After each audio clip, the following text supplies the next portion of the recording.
حاجی اور فرشتہ۔ السلام علیکم میرے دوستوں اور میری بہنوں اور اردو لرننگ پی کے ساتھیوں۔ امید ہے آپ سب لوگ ٹھیک ہوں گے۔ آپ دیکھ رہے ہیں اردو لرننگ پی کے۔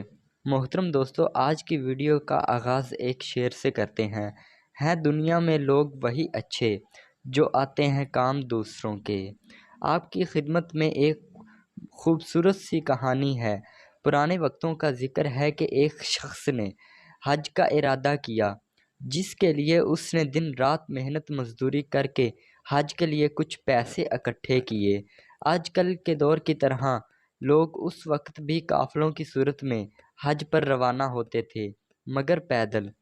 قافلے کے افراد دیکھ کر جمع کرنے کے لیے ایک جگہ بنائی گئی تھی، جو اس آدمی کے گھر سے کچھ ہی دور فاصلے پر تھی۔ تو روانگی کے روز وہ آدمی اپنے گھر والوں سے اجازت لینے لگا۔ جذبات میں سب کے آنسو نکل آئے اور سب گھر والوں نے اسے اپنی نیک دعاؤں اور خیر خواہ سے الوداع کیا۔ اس آدمی کے گھر اور قافلے کے درمیان سے ایک جنگل پڑتا تھا۔ وہ آدمی تیز تیز قدم اٹھاتا جا رہا تھا۔ جنگل سے پہلے اچانک ایک گھر سے ایک خاتون اور بچوں کے رونے کی آواز نے اسے چونکا دیا۔ آوازوں میں اتنا درد تھا کہ اس سے رہا نہ گیا۔ وہ گھر کے قریب پہنچ کر کان لگا کر کھڑا ہو گیا۔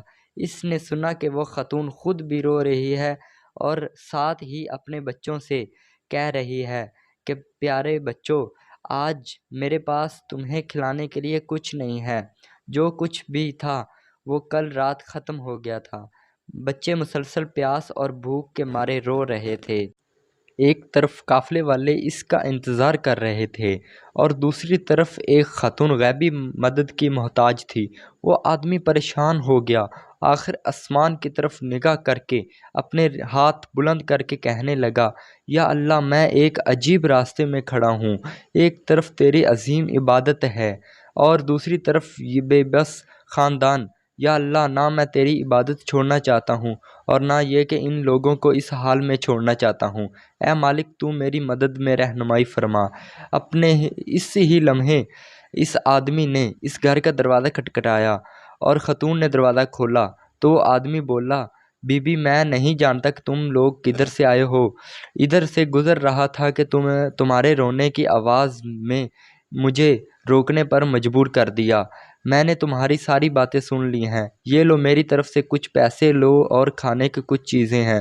ان سے اپنے لیے اور اپنے بچوں کے لیے کھانے کا کچھ بندوبست کر لینا۔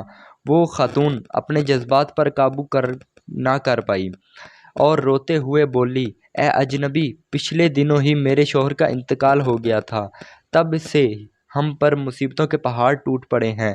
آپ کی بہت بہت مہربانی ہو جو آپ نے ہم غریبوں پر اتنا رحم فرمایا۔ آپ کی دلی مراد پوری ہو، اللہ کرے۔ حج سے بڑھ کر اس آدمی کی دل مراد کیا ہو سکتی تھی؟ لیکن حج پر جانے کے لیے وہ سرمایہ تو راہ خدا میں خرچ کر دیا تھا۔ اب وہ آدمی نہ تو واپس گھر جا سکتا تھا کہ گھر والے کیا سوچیں گے، اور نہ ہی حج پر جا سکتا تھا کیونکہ قافلے والوں کے ساتھ جانے کے لیے اس کے پاس پیسے نہیں تھے۔ وہ قریب کے جنگل میں چھپ کر بیٹھ گیا اور حج کے دنوں کا گزرنے کا انتظار کرنے لگا۔ کچھ دنوں کے بعد جب حج کے دن گزرنے کے بعد اس قافلے والوں کے لوگ راستے میں اپنے اپنے گھروں کو جانے لگے تو وہ آدمی بھی چپکے سے اس قافلے میں شامل ہو گیا۔ تب ہی ایک آدمی نے اس سے مخاطب ہو کر کہا، جناب، حج مبارک ہو، میں نے آپ کو فلاں جگہ آب زمزم پیتے دیکھا تھا۔ کچھ دیر بعد دوسرا آدمی نے جس نے کہا، جناب، حج مبارک ہو، میں نے آپ کو صحیح کرتے دیکھا تھا۔ اسی طرح ایک اور شخص بولا، حج مبارک ہو، میں نے آپ کو خانہ کعبہ کا طواف کرتے دیکھا۔ تو حاجی اس کو حج کے موقع پر موجودگی کی دلیل دینے لگے۔ اور وہ آدمی گھر پہنچا تو گھر والوں نے بھی شاندار استقبال کیا، حج کی ڈھیر ساری مبارکباد دی، لیکن وہ آدمی اندر ہی اندر پریشان تھا، میں تو حج پر نہیں گیا تھا، پھر بھی ہر حاجی میری وہاں موجودگی کی بات کر رہا ہے۔ ظاہر سی بات ہے حج پر واپسی پر ہر کوئی جھوٹ نہیں بولے گا، لیکن ماجرا کیا ہے؟ سمجھ سے باہر ہے۔ اسی خیال میں گھومتے گھومتے اسے نیند آ گئی، وہ سو گیا۔ خواب عالم میں اسے بشارت ملی، اے نیک دل انسان، تو نے حج جیسی اس عظیم عبادت کو چھوڑ کر مخلوق خدا کی مدد کی۔ اس کے بدلے میں اللہ تعالیٰ نے بالکل تمہاری شکل کا ایک فرشتہ تخلیق کیا اور تمہاری جگہ حج کرنے کے لیے بھیجا۔ یہی نہیں کہ بلکہ اس فرشتے کے حج کا ثواب بھی سارے کا سارا تمہیں ملے گا، اس لیے ہر حاجی تمہاری وہاں ہونے کی دلیل دے رہا تھا۔ ماشاءاللہ۔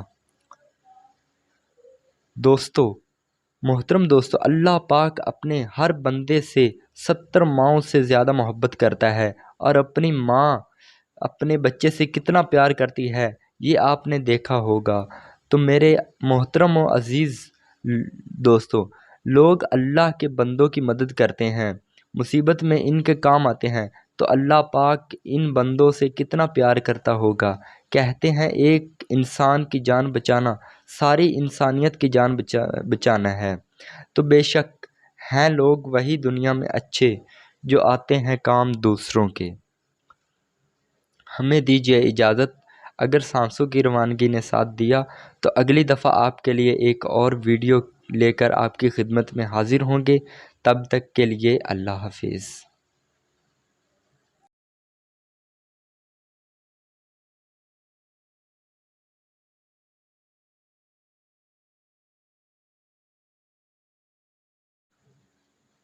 دوستو، اگر آپ کو ہماری یہ ویڈیو اچھی لگی تو ہماری ویڈیو کو لائک کریں، اور اگر آپ ہمارے چینل پر پہلی دفعہ آئیں تو ہمارے چینل کو سبسکرائب کریں، اور ساتھ ہی لگے بیل آئیکن پر ضرور دبائیں تاکہ ہماری ہر آنے والی نئی ویڈیو سٹوری کا اپڈیٹس آپ کو سب سے پہلے مل سکے۔